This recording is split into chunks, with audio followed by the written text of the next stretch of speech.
Hello readers, and welcome back to Tell Between Tales. Today we have a book review for you on The Starless Sea. We are going to split this video into two parts. I have a spoiler-free review for those of you who are here to see if this might be something that you are interested in, and I have a spoiler discussion for those of you who have read the book and are looking for a place to discuss the insanity that ensues in this book. So stay tuned.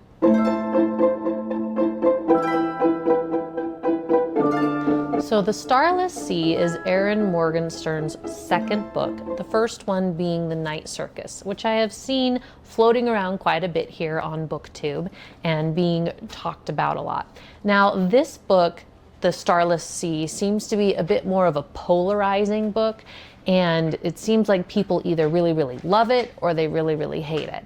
And I really fell on the side of I really loved it. I absolutely enjoyed this book. I gave it 4 out of 5 stars, and we will go into that a little bit more later. So a lot of people say that this book has no plot. And I actually disagree with that. It might be a hot take, but I very much disagree that this book has no plot. So there are two things going on with this book. You have the main storyline that goes through the whole book, and that absolutely, definitely has a plot. And then in between the main storyline, you have short stories, and sometimes, most of the time, they have something to do, they weave into the main plot somehow, which I think is masterfully done. I absolutely love that. So the way that this plot kind of ends up being, instead of like a linear continuous plot line that we're used to, it's more like a spider web or maybe a puzzle where you're pulling threads and pieces from different places, and they all weave together to create one masterful, beautiful picture. So in the main events of the storyline, we follow Zachary Ezra Rollins, and you will become very familiar with his name. And we are introduced to him as a grad student studying video gaming. And we begin with him in the school library, and he's in the fiction section, and he's looking through and he discovers a book called Sweet Sorrows. Now this is a book that has no author, no publication date, no copyright, and so he's very intrigued by it. And he opens up the book and he starts reading, and then he decides he's going to check it out. And it is upon him checking out this book that really sets the events of the story into motion. In addition to this main storyline, like I previously mentioned, we have short stories. And now sometimes you get one short story in between the main storyline, and sometimes you get 2. But the book actually begins with 3 of the short stories from Sweet Sorrows, which Zachary picks up and is reading. And it's really important that you know these stories because they come into play throughout the book, and they're important for understanding the whole world and what is going on. So normally I don't like books that are just a collection of short stories, and you can see my Olive Kitteridge review for proof of that. But I really liked reading this one because the short stories were important and they were pertinent to the actual storyline, and they helped weave everything together and give you a deeper understanding of what is going on in the story and what is going on in the world and the Starless Sea and how that all works and functions. So this book has been described as a love letter to storytelling, and I would definitely agree with that. I think that's a true statement. The sections that come between the main storylines are just masterfully written. These short stories are so beautiful. The prose is elegant, and it's just amazing to listen. Well, I listened to it on the audiobook, so it's amazing to listen to, but it's amazing to read. And the way that these are written just really transports you into the world and really puts you there. And I was so intrigued by all of these stories and just the way that they were written. Now, the main storyline is much more plainly written. I wouldn't say it's bland or like not elegantly written, but it's very much straightforward. You don't have all of the flowery, elegant, beautiful language. It's telling you, the main story plot. It is written well. I don't want you to think I'm trying to say like it's bad or anything. It's just that it's different. The writing style is different. And I also found that incredibly fascinating to see how Erin Morgenstern can really switch up her writing style to be just this beautiful, epic writing and then switch it to be more narrative writing. So getting back to Zachary and the more or less plot of this book, he has checked out this book from the library and he's reading it. And as he's reading it, he discovers himself in this book. And that just really shakes him up because there is an experience that he had when he was younger that he told nobody about. And he doesn't understand how he can find himself in this book, this experience that he never told anyone about. And it's written in this book that's obviously really old. And that just totally rocks his world. It just really shakes everything up. And very quickly after that, he really gets thrown into this adventure that he finds himself on. So he sets out to figure out what is going on, and he really gets entangled in a story that's much bigger than himself. He gets more than he bargained for, is what you can say. So this book often feels surreal, and the reader has to piece together what is going on at the same time that Zachary is. And so as you read more, you find out more about how everything is connected and what's going on. And the writer, or Erin Morgenstern, the author, she doesn't hold your hand through all of this. She expects you to be able to pick it up and keep up with it. And that's kind of where it can get a little bit confusing, because if you miss things and you miss connections, then you can feel a little out of place, being like, oh, what's going on? I'm really, really confused now. But I really liked how you really had to think about it. This was a book that really made me think, and it sat with me long after I read it because of that. And it was one of the few books that actually sent me online to go read all the Reddit threads and see what everybody was saying, because I feel like you can really keep up with the book really, really well until a certain point in the book, which is near the end. And then it gets really kind of weird. And it gets a lot more metaphorical, and you can find yourself very easily thinking, what is going on? What just happened?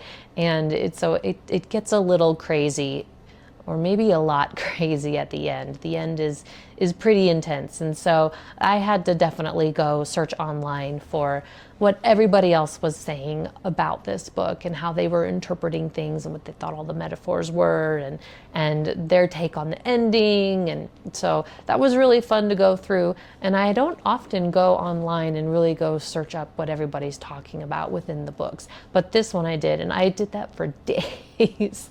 I did it for a couple days after, because the conversations are just so interesting and so intriguing. I do think that this would be a good book club book for people who are looking for a book club, because there is so much to talk about in here. It is a little bit longer though, so if your book club is one that is used to reading shorter books, like, between 300 to 400 pages or less, then maybe not, as this book is at 592 pages. However, I still think that this would give a good discussion, especially around the ending and what all of the symbolisms and metaphors mean as well. This is also the only book that I've ever really read that as soon as I finished it, I had this impulse to go out and get a physical copy and start rereading it and just highlighting and writing connections and basically studying this book to see just how everything fits together. And I didn't do that. Instead, I went to Reddit, but I definitely had that impulse. I think that says a lot, that this book just drew me in so much that I wanted to be with it more, to sit with it more. And I constantly find myself going back to it and thinking about it. And it was one that I just really, really enjoyed and really ended up thinking a lot about. So I'm giving the language in here a 9 out of 10. The language is very, very good in this book, which is so refreshing. I love when I can find a book that is an adult read, that's very mentally stimulating, that has very minimal language in it. So I absolutely loved that. Now, I am giving this book a 4 out of 5 stars, and you might be wondering why, since I loved this book so much.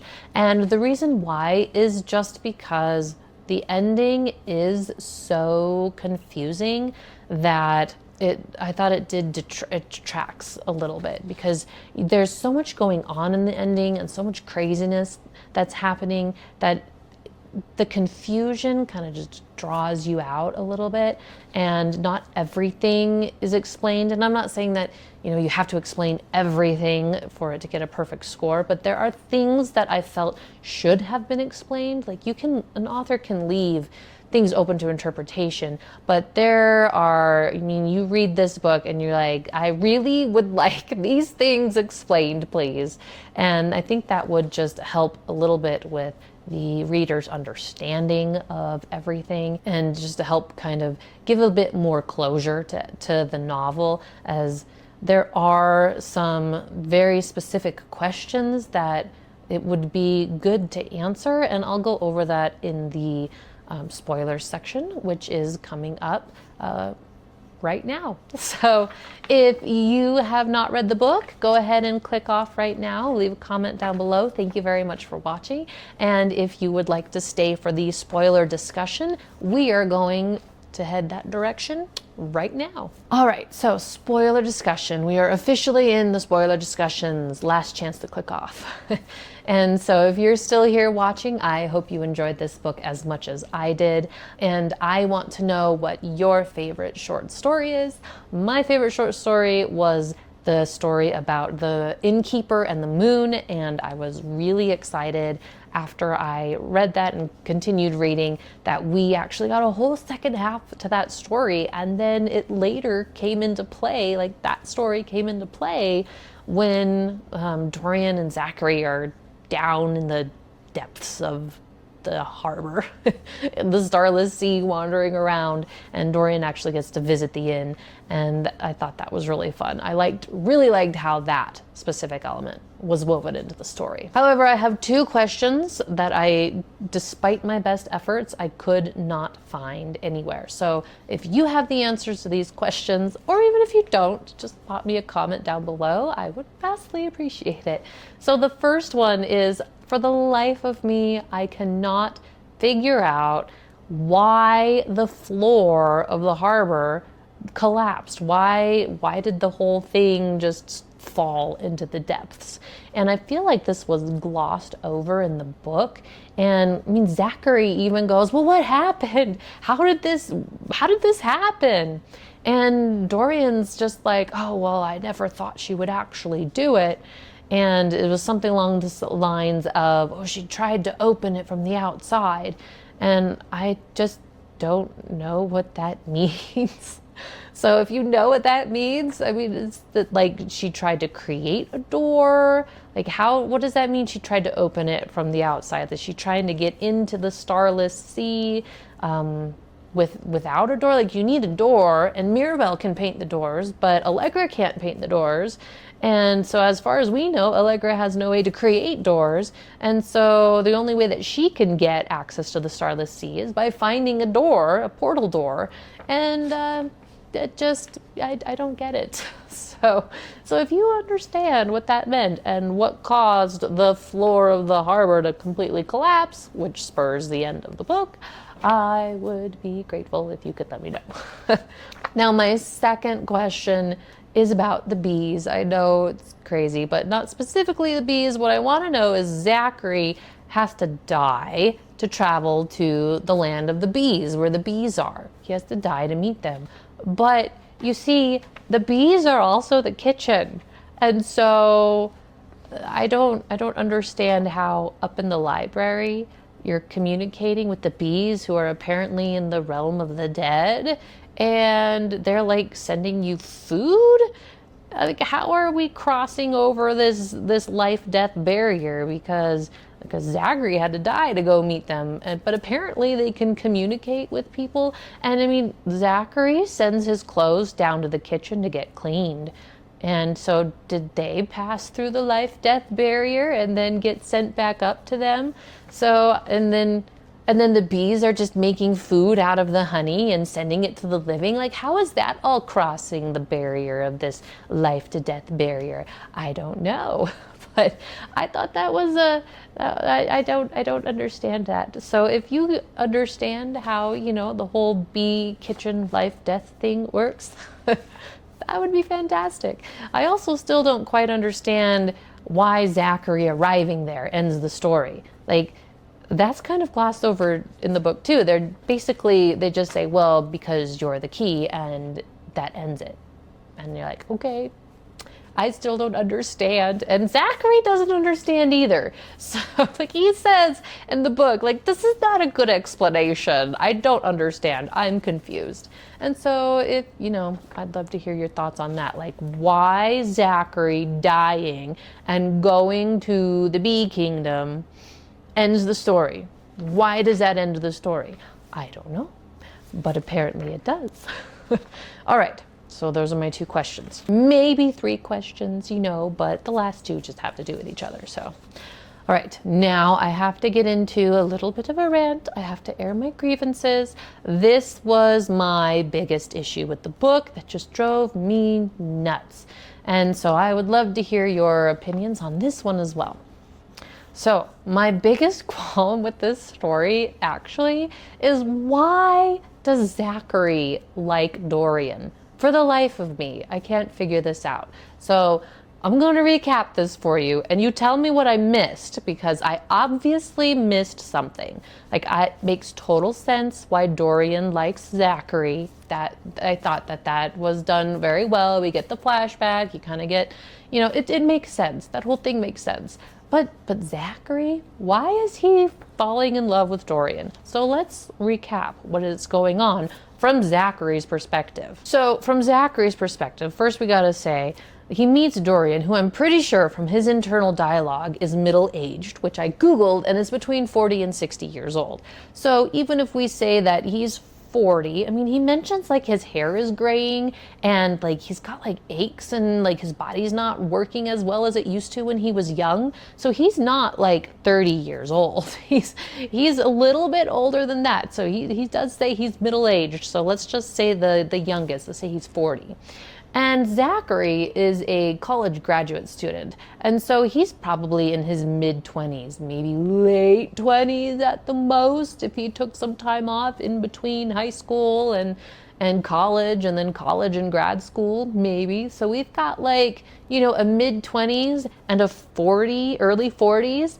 I mean, so right away you have a pretty huge age gap, which is like not even addressed. And why is nobody talking about this? But besides that, like, I totally get, there are people who are together that have very big age gap. So let's look at the rest of this. So when we first meet him, Dorian is not straightforward with Zachary. He's super mysterious, and like he basically manipulates Zachary into this really dangerous situation and uses him to go infiltrate the Society of the Keepers to get his book back. And yes, it is a dangerous situation, because Dorian later admits that he didn't believe that Zachary would ever get out of there. He like literally says, I never thought that they would let you out. He is shocked that Zachary succeeds. So Dorian uses Zachary. He doesn't tell him what's going on. He's just stringing him along. He's being super sneaky,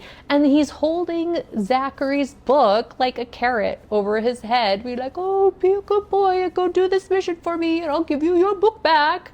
And it's like, why do you like this person? He's not nice to you. And it's like he's totally manipulating you and using you. So we have that whole scene. And to Dorian's credit, when they get to the door, he does push Zachary through the door. So, he gets points for that. So Dorian gets captured and Zachary gets sent to the Starless Sea. But it's Mirabel who says, oh, we need to go save Dorian. And Zachary's like, okay, I'll go along for the ride. And it's Mirabel's plan. Zachary doesn't do anything, and except like get captured and poison himself. And then we get back to the Starless Sea and we have drunken story time.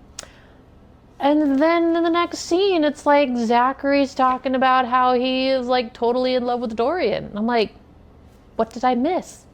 You've got like this sneaky, manipulative character who's using you, who Mirabelle goes and saves while you get poisoned.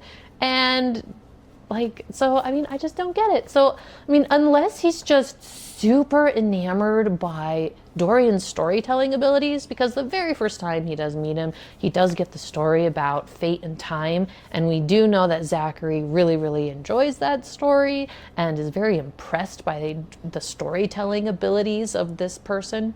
And that's really the only thing that I can think. Also, love is blind, apparently. So I guess there's that. But if you can find any other like reason why Zachary should be enamored or in love with Dorian, like, let me know, because this like just, it bothers me, and I feel like nobody's talking about it.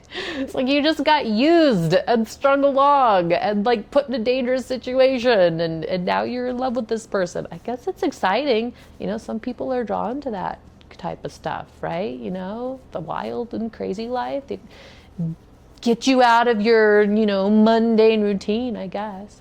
But anyway, that's my mini rant, and I just had to air my grievances. So now I'm going to talk about, actually, I'm going to keep talking about Zachary and Dorian, surprisingly, but in a very different way, because I want to talk about fate and time. That's really what I want to talk about, because I feel like this book is really all about fate and time, and the idea of how these are connected and how they play off of each other, and how fate can change and how time can change your fate. And it was just, those themes are so interwoven throughout everything. Like, obviously fate and time are important, integral characters in the book, and you have all these stories, like the story about the pirate and the girl, and then of course the main story about fate and time. And you have all these short stories that are all connected with the fate and time, and then of course the ending, and it all comes together. And so, but what I'm saying is that it's more integrated even than that, because Dorian and Zachary, actually, they represent fate and time. So we're going to start with Zachary. So Zachary represents time, as he did not open his door when he was a boy. He had to wait that time. Time had to pass by before he could find his way to the Starless Sea. It even says in Sweet Sorrows, not yet. And Zachary is perseverating over that phrase, not yet, not yet, not yet. I'm going to find it. And he just has to wait. He has to wait that time. However, waiting that time, it doesn't seem to have changed his fate, as we know that Allegra made that painting a long time ago of Zachary and Dorian. So his fate is still the same, even though he is waiting that time. Now, Dorian, on the other hand, in the beginning of the book, he seems to really represent fate, as he is with the Keepers, and he leaves the Keepers after trying to kill Fate. So Fate has intercepted him and changed his course of life, has changed his fate. And he is now helping Fate instead of the Keepers. And he also intervenes with Zachary's near murder from the Keepers when they put the poison into his drink and he upsets the tray. So then he is changing Zachary's fate, because he is no longer going to die, and he is going to continue down this other story. Then he pulls Zachary out of his mundane life and off of that path, and sends Zachary onto a new path into the Starless Sea, or the harbor by the Starless Sea. And that, so you can really see how Dorian and everything that he is doing is changing the fate of those around him. So their portrait that Allegra painted has Zachary holding the sword that's fated to kill the Owl King, and it has Dorian holding the heart. I mean, I think all 6 symbols are in there. So, but you can really tell that in the picture that Zachary is really depicted as time and Dorian is depicted as fate. However, they keep saying at the end that the story has changed. You're not supposed to be here. Something is wrong. And Mirabel's like, well, I'm going to take a chance and I'm going to change things. And so what I believe that Mirabel is changing, what changed is that the symbols associated with Zachary and Dorian got switched. So as they're descending down into the bottom of the Starless Sea and they find where the seas receded and they go and find all these other harbors that are all now empty, they have switched places. So Zachary is now fate and Dorian is now time. So Zachary has to undergo the Keeper initiation where he tells the story, which is something that Dorian would normally do because Dorian's the storyteller. But Zachary has to go and underdo this, at which point Ice Mirabel burns the key into Zachary's chest, therefore making him the key to end the story or to change the fate of the story. And Dorian, who ends up with the sword because Zachary gives it to him, has to wade through this whole nightmare sea of monsters thing and ends up killing Zachary, which basically makes Zachary the Owl King, as we know that the sword was destined to kill a king, specifically the Owl King. Now, Simon tells us that the Owl King is really a phenomenon, and what we see is that Zachary is the phenomenon that is pushing this story to close and ending the story of this harbor. And so I believe that Zachary is the phenomenon, is the Owl King, and is slayed by the sword destined to kill a king. So then after Dorian has killed Zachary, he now has to wait as the story ends, and he has to wait just as time waited for Fate when Fate died. Every single time Fate died and was reincarnated. So now Dorian has become time as he is standing outside of the events waiting, and Zachary has become Fate as he is moving the events of the story forward and closing everything. And then of course at the end we have Dorian putting Fate's heart into Zachary, and Zachary is reborn just as Fate is reborn throughout the years. And there you go. I just really loved how all that was intertwined. Now, before we end, we're going to get a brief note on honey. And so I think that the Starless Sea being made of honey was kind of shocking. It's like, what? We definitely don't expect that it's going to be made of honey. But let's think about this for a bit, because that was like just so jarring. So the way I see it is that honey is viscous and sweet and versatile for baking. Likewise, storytelling is viscous and sweet and versatile for baking. Okay, just kidding. But for real, storytelling is very sweet and very versatile, as you can tell stories through many different methods. In a lot of ways, storytelling is pure creation. So when Dorian falls into the honey and he is pulled out of the honey, he now has a sword tattoo because that was the story that he had told himself. And the honey is creation, is pure creation that allows these stories to take place. Now, before I leave you, I'll leave you on this end note.